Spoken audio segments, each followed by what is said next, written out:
Hello everyone. Welcome to paramedical विज्ञान। Students, आज के हम टॉपिक में जानेंगे कि एंटीकोगुलेंट के कुछ एमसीक्यूज।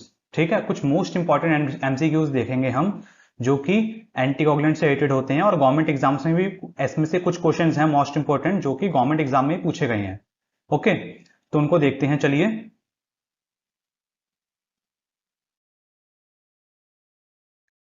सबसे पहला क्वेश्चन है, which enzyme is inhibited by sodium fluoride to preserve glucose concentration.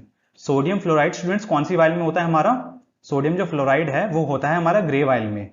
तो वो ग्रे वाइल में जो सोडियम फ्लोराइड है वो ऐसा कौन से एंजाइम को इनहिबिट करता है, कौन से एंजाइम के साथ छेड़खानी करता है, उसको रोकता है जिससे कि ग्लूकोज की कंसंट्रेशन बरकरार रहती है। तो उस एंजाइम का नाम है आपका एनोलेज। ओके, नेक्स्ट क्वेश्चन देखते हैं।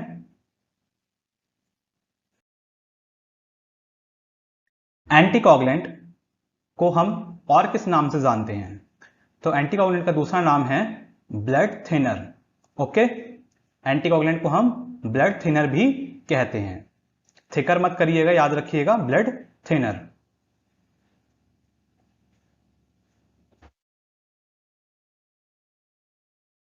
नेक्स्ट क्वेश्चन है हमारा, अमोनिया का सैंपल हम कौन सी वाइल में लेते हैं? ठीक है, तो ये गवर्नमेंट एग्जाम्स में एक बार पूछा गया है क्वेश्चन, अमोनिया का सैंपल हम कौन सी वाइल में लेंगे? तो इसका आंसर है हमारा EDTA while. Okay, ammonia plasma से लगाते हैं तो ईडीटीए वाइल में अमोनिया का सैंपल लिया जाता है। नेक्स्ट क्वेश्चन देखते हैं।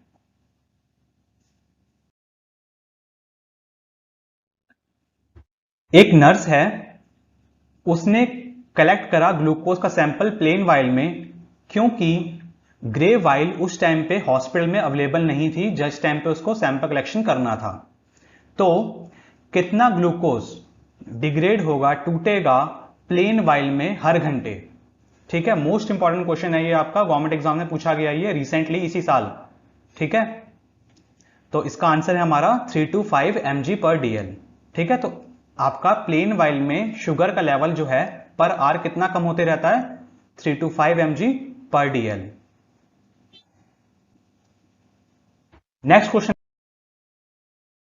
स्टूडेंट्स हमारा, कौन सा जेल प्रेजेंट होता है एसएसटी वाइल में? एसएसटी का मतलब होता है सीरम सेपरेटिंग ट्यूब, जो येलो वाली वाइल होती है जिसमें जेल होता है। तो वो जेल आखिर कौन सा जेल है? ठीक है, इंटरव्यू में पूछा जा सकता है आपसे क्वेश्चन, एग्जाम से पूछा जा सकता है। ठीक है, तो इसका आंसर है आपका सिलिका जेल। सिलिका जेल होता है आपका एसएसटी वाइल के अंदर। नेक्स्ट क्वेश्चन देखते हैं हम। ब्लड कल्चर बॉटल का जो कैप का कलर होता है वो ऑरेंज और ग्रीन होता है अडल्ट के लिए। ठीक है, तो ऑरेंज जो आपकी कैप है उस वाली वाइल में कौन से बैक्टीरिया ग्रो होंगे और ग्रीन वाली वाइल में कौन से बैक्टीरिया ग्रो होंगे? ठीक है, तो इसका आंसर है जो ऑरेंज वाली वाइल है उसमें आपका एनारोबिक बैक्टीरिया ग्रो होगा, जबकि जो ग्रीन वाली वाइल है उसमें आपका एरोबिक बैक्टीरिया यानी कि जो सांस ले सकते हैं वो वाले ऑर्गेनिज्म ग्रो होंगे। ओके, इसको याद रखिएगा, बहुत अच्छा क्वेश्चन है ये भी। नेक्स्ट क्वेश्चन देखते हैं हम।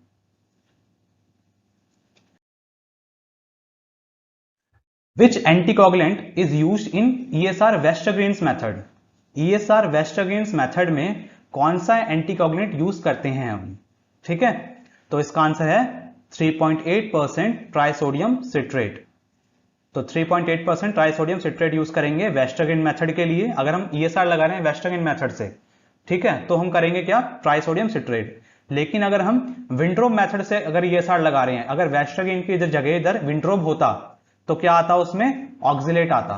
ठीक है, उसमें हम क्या इस्तेमाल करते हैं? ऑक्सिलेट इस्तेमाल करते हैं विंट्रोब के लिए। ओ से याद रखिएगा, विंट्रोब की स्पेलिंग में क्या आता है? ओ, और ऑक्सिलेट में क्या आता है? ओ। तो ओ ओ। ठीक है,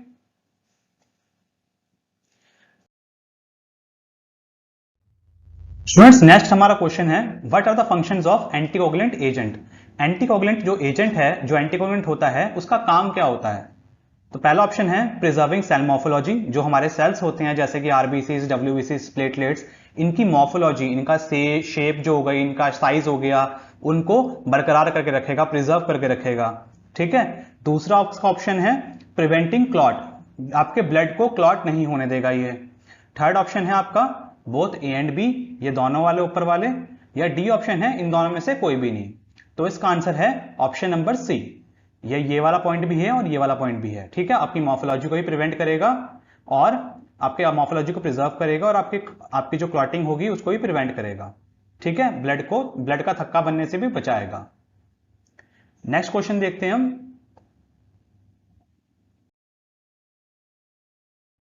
if sample is taken in EDTA tube, अगर कोई सैंपल हमने लिया ईडीटीए ट्यूब में, which of the following biochemistry result will effect. तो ये क्वेश्चन जो है मैंने आपको एक बार जब मैंने ऑर्डर ऑफ ड्रॉ आपको बताया था, उस क्वेश्चन में भी आपको बताया था, उस टाइम पे ऑर्डर ऑफ ड्रॉ के टाइम पे मैंने आपको बताया था कि अगर हम सैंपल कलेक्शन पहले ईडीटीए ट्यूब में कर लें और बाद में प्लेन वाइल में हम डालें तो क्या होगा, आपका जो कैल्शियम होता है वो डाउन चले जाता है, ठीक है। तो कैल्शियम आपका डाउन चले जाएगा, पोटेशियम हाई चले जाएगा।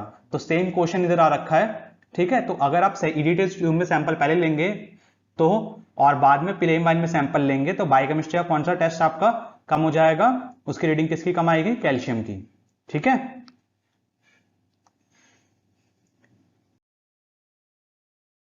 नेक्स्ट क्वेश्चन है students, what is inside the blood culture bottle.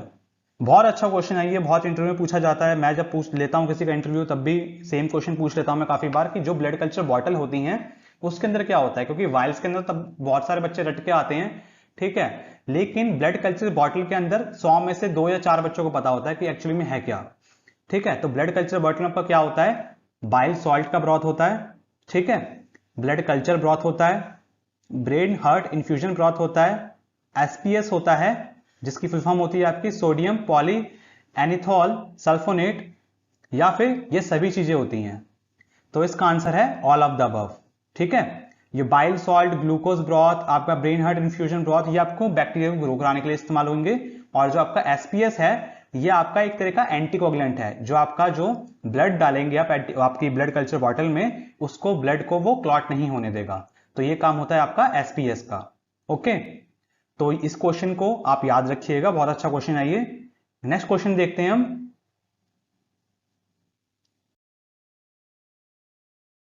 Which of the following is the correct colour coded tube with its function.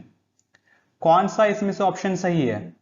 Green colour की जो कैप होती है वो ईडीटीए वाइल के लिए होती है, पर्पल कलर की जो कैप होती है वो हेपेरिन के लिए होती है, रेड कलर की जो वाइल होती है वो प्लेन ट्यूब के लिए होती है, या फिर जो ग्रे कलर की वाइल है वो सोडियम क्लोराइड के लिए होती है, ठीक है। तो इसका आंसर है रेड कलर की जो ट्यूब होती है वो प्लेन ट्यूब होती है, बाकी सब गलत हैं। अगर ये सोडियम क्लोराइड की जगह सोडियम फ्लोराइड होता तो हमारा ग्रे वाला ऑप्शन सही होता, लेकिन ये स्पेलिंग थोड़ा सा चेंज करके सिमिलर स्पेलिंग की वजह से कंफ्यूजन के लिए आपका क्या डाल रखा है, सोडियम क्लोराइड, ठीक है। तो याद रखिएगा सोडियम फ्लोराइड होता तो वो ग्रे के लिए होता।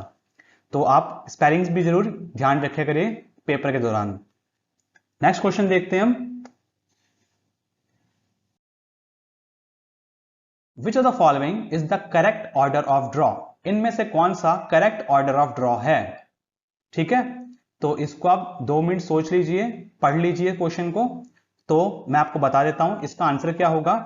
इसका हमारा आंसर है ब्लड कल्चर बॉटल, देन उसके बाद आता है लाइट ब्लू, लाइट ब्लू के बाद हम लेते हैं रेड वाइल में, रेड वाइल के बाद हम लेते हैं एसएसटी ट्यूब में, देन हम लेते हैं ग्रीन वाइल में, देन हम लेते हैं लेवेंडर वाइल में, देन हम लेते हैं ग्रे वाइल में। तो ये हमारा होता है करेक्ट ऑर्डर ऑफ ड्रॉ, यानी कि इसका सेकंड वाला ऑप्शन जो है वो सही हो जाएगा। नेक्स्ट क्वेश्चन देखते हैं हम। Match the tube with the department it should send to. कौन से डिपार्टमेंट में हम कौन सी ट्यूब का सैंपल भेजेंगे, ठीक है। तो रेड वाली जो वाइल होती है वो हमारी केमिस्ट्री बायोकेमिस्ट्री में इस्तेमाल होती है, ठीक है। तो फर्स्ट का फर्स्ट हो सकता है। एसएसटी वाइल होती है वो टॉक्सिकोलॉजी और बायोकेमिस्ट्री दोनों में इस्तेमाल होती है। जो पिंक कलर की वाइल होती है हमारी वो इस्तेमाल होती है ब्लड बैंकिंग में, और ब्लड कल्चर की जो बॉटल है वो हमारी जाती है माइक्रोबायोलॉजी डिपार्टमेंट में, ठीक है। तो इसको अगर आपको जल्दी करना है क्योंकि गवर्नमेंट एग्जाम में आपके पास टाइम नहीं होता, तो आप क्या करिए नीचे से सबसे चालू करा करिए, ठीक है। तो आप एक ऑप्शन में आ लीजिए कौन सा सही है। तो यानी कि फोर्थ का जिसपे आप बिल्कुल श्योर है, ब्लड कल्चर बॉटल जो है वो आपकी माइक्रोबायोलॉजी डिपार्टमेंट में ही जाएगी और कहीं नहीं जाएगी, ठीक है। तो आप फोर्थ का देख लीजिए, फोर्थ जिसमें होगा आपका ये वाला आंसर होगा पूरा, ठीक है। तो ऐसे जल्दी जल्दी आंसर ऐसे होते हैं, ठीक। आगे हम देखते हैं नेक्स्ट क्वेश्चन। ब्लड कंपोनेंट कौन सा कंपलसरी होता है ब्लड कोagulation के लिए। यानी कि ब्लड की क्लॉटिंग के लिए कौन सा आपका ब्लड कंपोनेंट आरबीसी, डब्ल्यूबीसी या प्लेटलेट्स, इन तीनों में से जरूरी होता है। ठीक है, तो इसका आंसर है प्लेटलेट्स। ठीक है, प्लेटलेट्स का फंक्शन यही होता है क्लॉटिंग करवाना। नेक्स्ट क्वेश्चन देखते हैं। लेड सैंपल, लेड का जो सैंपल है वो हम कौन सी वाइल में लेते हैं? तो इसका आंसर है रेड वाइल में। ठीक है, तो रेड वाइल में हम लेड का सैंपल लेते हैं। नेक्स्ट क्वेश्चन है, yellow colour blood culture bottle किसके लिए यूज करी जाती है? अभी हमने ऑरेंज देखा था, ग्रीन देखा था, अब येलो आ गई। येलो कलर की ब्लड कल्चर बॉटल कौन से पेशेंट के लिए यूज करेंगे हम? एरोबिक बैक्टीरिया के लिए, एनारोबिक बैक्टीरिया के लिए, या फिर पेडियाट्रिक के लिए? पेडियाट्रिक मतलब बच्चे, नियोनेट्स, उन सब के लिए। तो इसका आंसर है पेडियाट्रिक के लिए। ओके, नेक्स्ट क्वेश्चन है हमारा, एंटीकोगुलेंट कौन सा यूज करा जाता है HbA1c टेस्ट के लिए? तो HbA1c टेस्ट के लिए आपको सबको पता होगा, ठीक है, लेकिन जिनको नहीं पता वो जान लीजिए। EGTA वाइल हम यूज करते हैं, ये एक बायोकेमिस्ट्री का टेस्ट है HbA1c। ठीक है, लेकिन सैंपल इसमें किसमें लेते हैं हम? EGTA वाइल में। नेक्स्ट क्वेश्चन देखते हैं हम, एंटीकोगुलेंट कौन सा हम यूज करते हैं ब्लड शुगर के एस्टिमेशन के लिए? तो इसका आंसर क्या होगा? Sodium fluoride. ठीक है, सोडियम सिट्रेट और सोडियम फ्लोराइड में कंफ्यूजन नहीं होना है। सोडियम सिट्रेट किस में होता है? ब्लू कलर की टॉप में। ठीक है, लेकिन शुगर का सैंपल किससे करेंगे हम? सोडियम फ्लोराइड से। नेक्स्ट क्वेश्चन देखते हैं, डी डाइमर का सैंपल, डी डाइमर का सैंपल हम कौन सी वाइल में लेते हैं? लेवेंडर वाइल में, रेड वाइल में, ग्रीन वाइल में, या स्काई ब्लू वाइल में? तो इसका आंसर होगा स्काई ब्लू वाइल में। स्टूडेंट्स, जो डी डाइमर का टेस्ट है वो आपका कोगुलेशन प्रोफाइल के अंदर आता है। ठीक है, तो कोगुलेशन के रिलेटेड टेस्ट होता है वो, और इसका सैंपल किस में लेते हैं हम? स्काई ब्लू वाइल में, जिसमें पीटी, एपीडीटी का सैंपल लेते हैं हम। ओके, नेक्स्ट क्वेश्चन और लास्ट क्वेश्चन देखते हैं इस वीडियो का, एंटीकोगुलेंट कौन सा पाया जाता है हमारी बॉडी में? तो इसका आंसर क्या होगा? हेपेरिन। हमारी बॉडी में हेपेरिन पाया जाता है। ओके, तो स्टूडेंट्स ये हमारी वीडियो थी छोटी सी एंटीकोगुलेंट्स के ऊपर। अगर आपको वीडियो समझ में आई हो तो वीडियो को लाइक कर देना, चैनल पे पहली बार आए हो तो चैनल को सब्सक्राइब कर देना। ओके, तो मिलते हैं हम नेक्स्ट वीडियो में, तब तक के लिए बाय बाय।